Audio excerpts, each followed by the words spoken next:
All right. Hi, Dr. Dooley. Hey, Kristin, how you doing? I'm doing good. Thank you for being with us today. I'm really excited to kind of conduct this interview to learn all about leading virtually during this time of crisis where there's so much that's happening outside of our windows and walls, and kind of learning about how we as student leaders can really work to engage during this time. So I'm really excited about sharing in this dialogue with you, and especially hearing about your work within Elon and how things are going over on the Elon side, and kind of learning just a little bit more. So I guess I'll start relating to Elon. What are some adjustments that maybe you've had to make within your own leadership strategies with working with all that's happening within the adjustments on Elon's campus? Mhm. I think one of the most important things that it's probably this whole situation has reinforced for me is just the power of adaptive leadership and how to be ready to pivot on a moment's notice.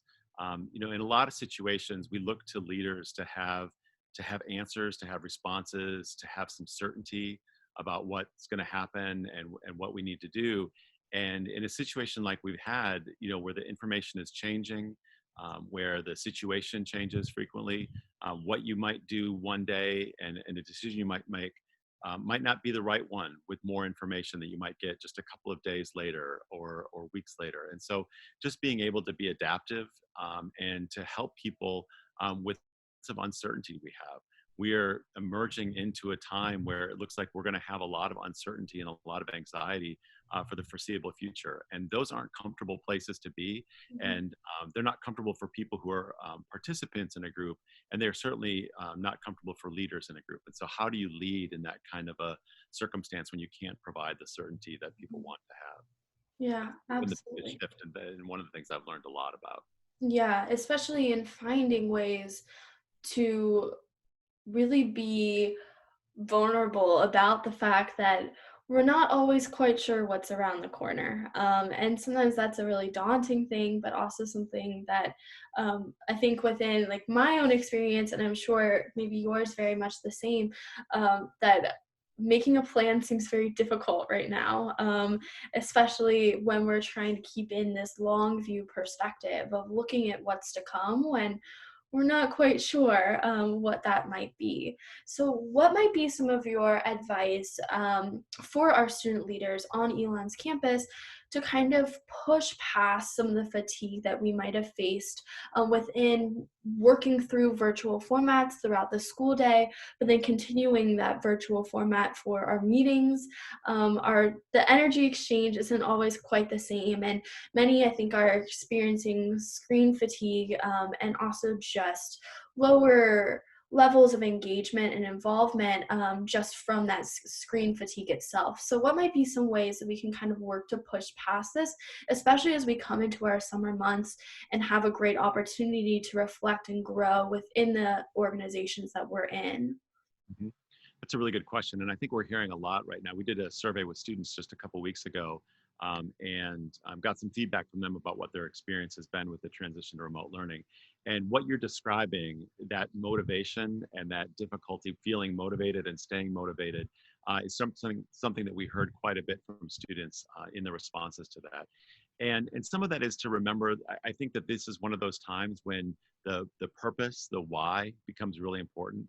Why is it this is important to me? Why is it that I'm wanting to engage or connect with these groups? And I think those things, that challenge of motivation comes in a normal semester anyway, but I think it's even a greater challenge now when you're feeling a little bit more disconnected and those questions become much more real when you're thinking about, okay, I've just spent the entire day on WebEx and working on my computer. Do I really want to spend an hour this evening connecting with this student group that I was a part of, or with whatever it might be?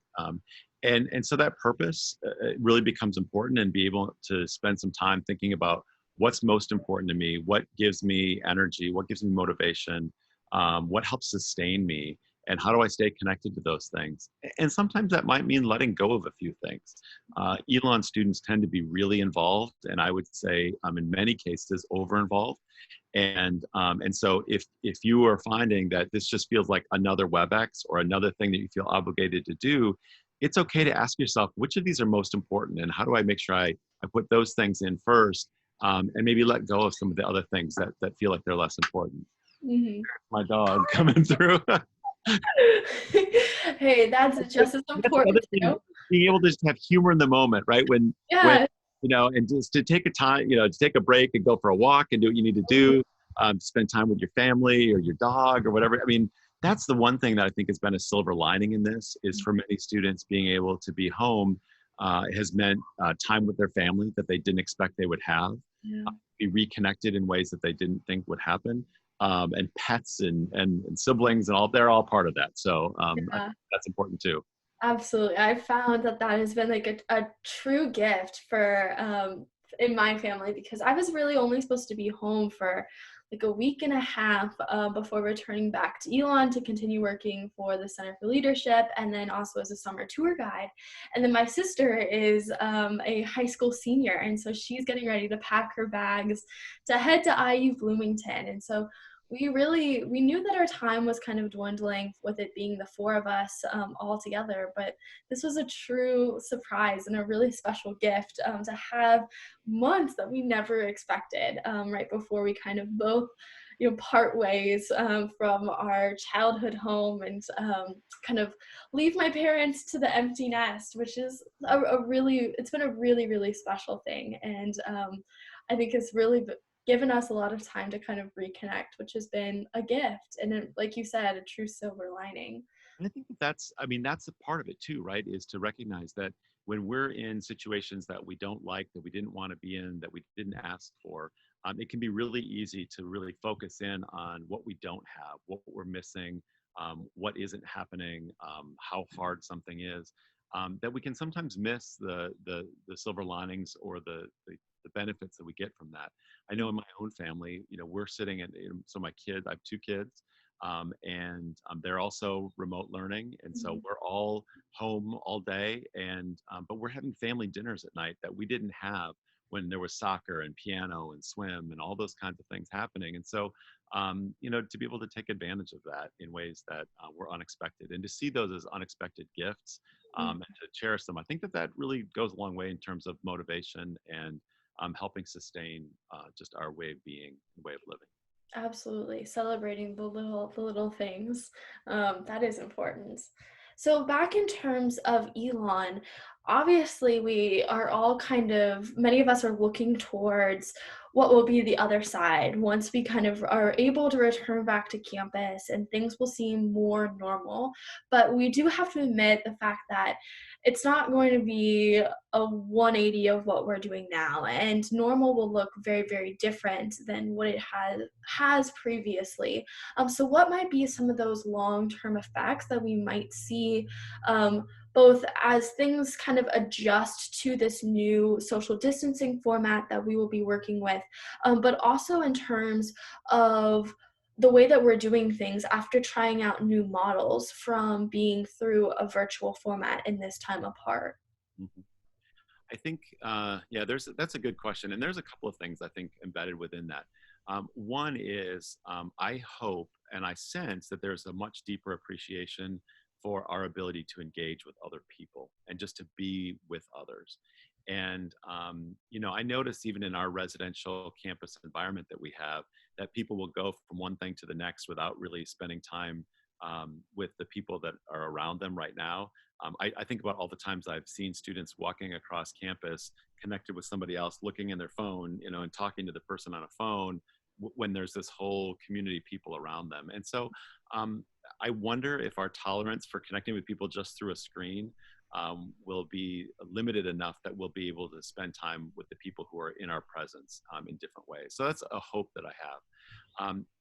I think that for anyone who thinks that this is going to be one of those things that we're going to get through this, there's going to be an other side and it's going to be quick, that doesn't seem to be the case. And so even as we think about returning to campus in the fall, which we're excited to do, it will be different on campus. And are we ready, and what will it take for us to be thinking about re-engaging the campus in a different way? What will it be like to wear masks around campus and to have that just be part of the expectation? And I think what's really hard for students sometimes is many of our students think of themselves as being with this particular virus, in a group of individuals who might be less susceptible to some of the most extreme consequences of the virus. And that may be the case, but part of our wearing masks and doing physical distancing is not just for ourselves and our own protection, but for others in our community. And so it really gets to this question: what does it mean to live in a community and to be a part of a community, and to recognize that we have people, faculty and staff and others on campus who would be more affected from the virus, as well as those in Alamance County. And so, are we willing to live our lives a little bit differently for the sake of others? And that's a big question, I think, that we'll need to ask and we'll need to address. I also hope, this virtual environment has given us, when there are so many things that you take away. Think of all of the events and celebrations and activities that didn't happen this spring because they couldn't translate to a remote learning environment. I wonder, before we get back to campus and just start piling all that stuff back in, if we might take a moment to say, what was really most important about those activities, and what were most meaningful, and how do we preserve those things that are most meaningful? And maybe we use this as a moment to let go of the things that didn't give us as much meaning and didn't sustain us in the ways that we thought that they were. And so, I'm hopeful that we can think about rebuilding a community that is more meaningful. I also think that we can think about rebuilding a community that's more just and more equitable. There are lots of folks who observed our residential experience and the Elon community as not being as inclusive as it could have been. And so does this disruption that we have going around us give us the opportunity to sort of recreate a community and recreate that connection in ways that are more inclusive and are more equitable and just? And so I hope that's something that we'll all be thinking about together as we come back together in the fall. I absolutely agree in that, so much so that it was actually my very next question. It's hard not to talk about equity, since we are in a situation where there have been holes quite literally ripped open into some of these situations that we're seeing of people who don't have the access that we might have, for some of us as Elon students, but also just around the world, in terms of healthcare, in terms of working with technological resources. And so this is something that many of us may not have had to think so deeply about before, but now that it is very much present in front of us, how might we as student leaders really work to create equity in the spaces that we are existing within, so that we are almost doing our part to ensure that what can be done is being done during this time? So I think the first is to make sure that we're able to even continue to recognize the things that that we may not see. There are lots of folks at Elon who have a tremendous amount of privilege in their lives that is oftentimes unrecognized. And that's not that inequity doesn't exist. There are folks who experience inequity and they very powerfully know that it exists, but there are folks who have privilege who just that's not visible for them. And so it is continuing to notice that. You and I are talking over an internet connection that we have that, that first and foremost, we know that not all of our Elon students have had reliable internet to be able to succeed this semester.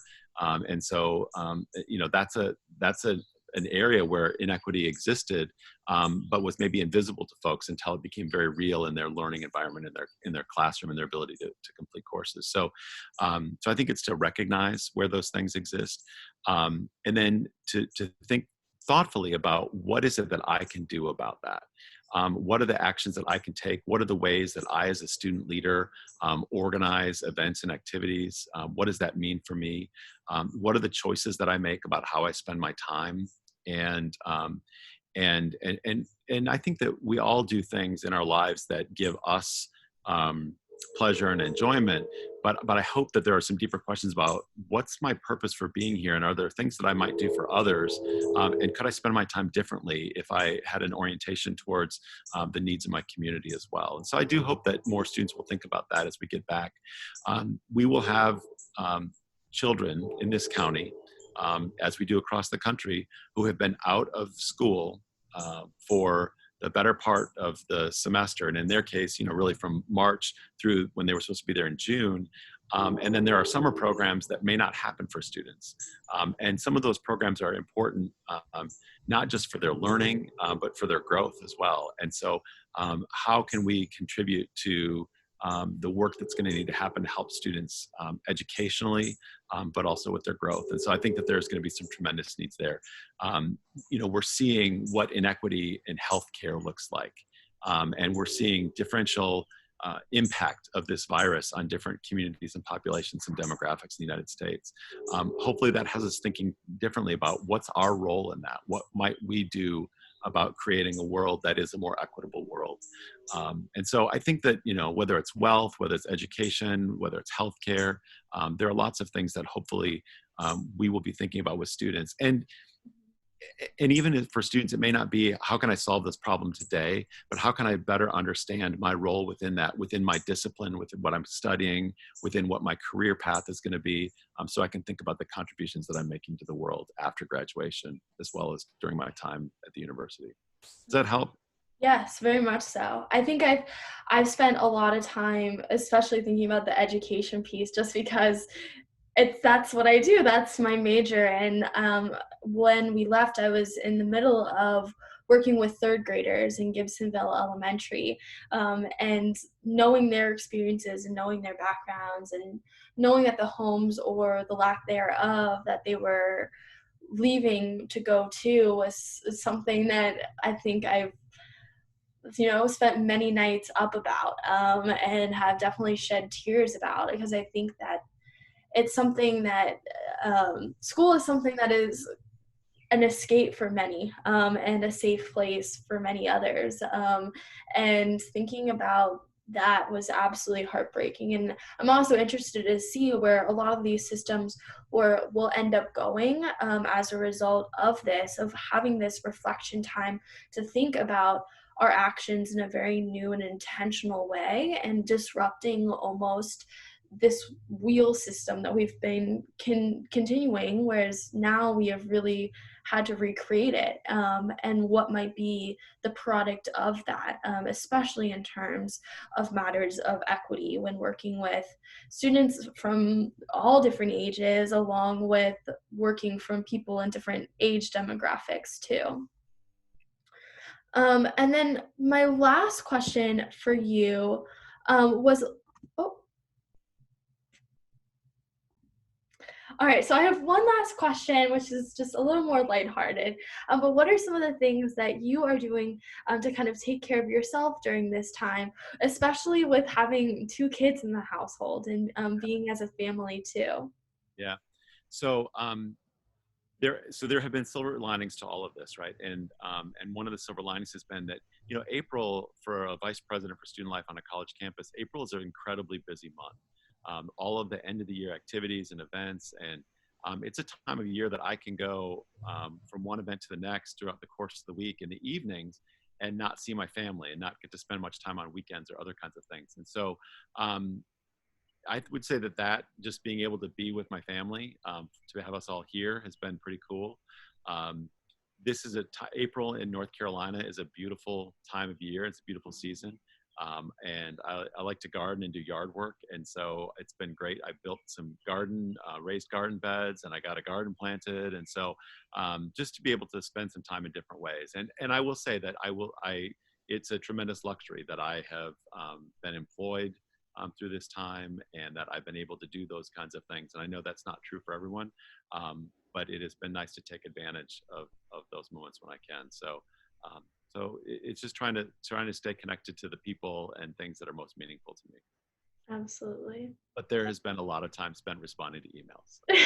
I won't lie about that too. So I'm positive. I'm sure that, I mean, I've even seen, I think as much as there is screen fatigue, I think there should also be such a thing as email fatigue, where it just gets to a point where opening one more just seems daunting. So, and that's just for me, so I cannot even imagine on your side of things. Well, that's all I had. So thank you so much for meeting with me today to kind of engage in this dialogue, to talk a little bit further about this pressing issue for so many of their students in our Elon student body and more right now, who are all kind of facing this fact that you never train for, you never expect for something like this to quite happen. So this is really special. And I'm excited to give Elon students access to kind of be able to think about this in a deeper way. So thank you. Yeah, thanks, Kristen. We're looking forward to having you back in the fall. Thank you.